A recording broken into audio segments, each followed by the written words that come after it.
All right, so we finally have the final patch notes here. The season starts February 24th, so that's 1 week from now. The season 27 ends on Sunday, and next Friday, the next season starts. Next season, you can get some godly stuff, actually. You can get this winged dragon pet. I didn't really even look at the portrait. That portrait's kind of crazy. This winged dragon is pretty awesome. This is from the season journey. And then you get the Diablo wings if you complete the entire altar. So here are the Diablo wings. So I don't know if they've had a season where they give you a pet and wings, but you're getting both this time. Okay, so we know all about the rewards and the conquests and stuff. The Hadrig's gifts are all very good. We went over this in the tier list. Changes to the actual altar. They changed the final potion power. What they did is they removed all the pylons. They're all gone. And they replaced it with a 16-second power because Conduit was breaking the game. That makes sense. Your character doesn't even matter when a Conduit just kills everything for you. So to compensate for that, this is just a word change. They gave you double the damage here and double the damage in this node. So 17% damage increase is 1 GR tier, so we have 50. So it's almost 3 GR tiers of damage. 2.5, a little bit less than 3 GR tiers of damage between these two nodes. So your static power level went up. The potion power is definitely nerfed, but now your character actually matters and you can just fish for a power.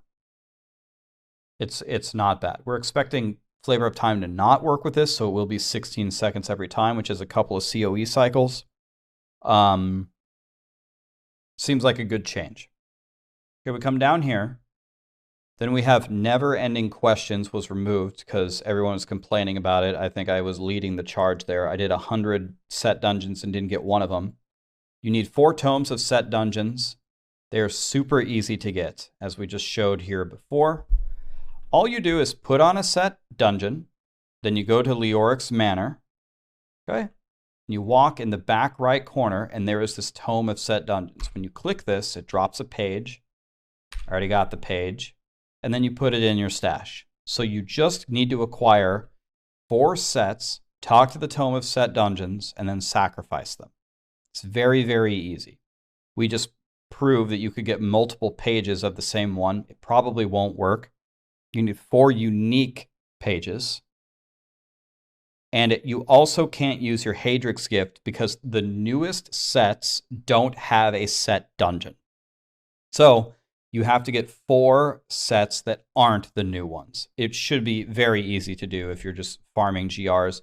You just save 1 copy of all the sets. By the way, you don't even need the full set. You can get 5 pieces of it with a Ring of Royal Grandeur. I just tried it. Just gave me the pages. 5 pieces plus Ring of Royal Grandeur on 4 sets that aren't the new sets and turn that in. That is way easier than doing 100 set dungeons for the Never-Ending Questions. So this node got way easier. Okay, we go down. Here are the wings you get from completing the altar. The rest of it is unchanged. We go down to the changes here to the classes. They gave nothing to Crusaders, which is crazy. But Crusaders got nothing. The Spike Trap Demon Hunter is probably the main change here. It's now like a manual build. It does more damage to enemies that are in caltrops. They instantly refresh, they don't cost resources, and the detonation restores discipline. But the explosions now blast enemies toward the nearest caltrops. So this sounds like it can displace the monsters. Can it pixel them as good as a barb? I don't know. Does that mean that the ZDH is going to be godly? Maybe. And it's going to give you control over moving the monsters by laying them. So you're going to very tactically lay caltrops and spike traps in order to blow up all the monsters. And maybe a support demon hunter gets better. And then we go here, and they're making this, each detonated chain reaction does 25% more damage than the previous. If this is like a multiplicative increase, this is going to be crazy. Since they took away the spin to win build here, they buffed God DH by about 4 GR tiers, which is going to make it by far like the best, the ultimate farming build. So starting DH is going to be the absolute dream for people. And then, as we discussed that they might do, they did buff Spirit Barrage, the Manitou Rune, the Sprinkler. That's going to make speed farming way better, and it's going to make the boss fights pushing Witch Doctor much better, which was the Spirit Barrage problem. So this is more than double damage. So it's like maybe about 5 GR tiers of damage. So you're going to be sprinklering at a much higher rate, so Witch Doctors should be a lot better. So then the logical question there is, how does this impact the tier list? And I think everything is pretty much exactly right. Crusaders got nothing, which is very surprising. So they just suck.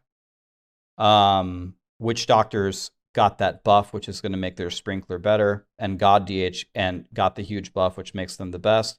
These two numbers could be potentially higher. If Spike Traps is godly, it's hard to tell how good it's going to be. You're just going to have to try it. It's not something that's very easily calculated. You're just going to have to try it.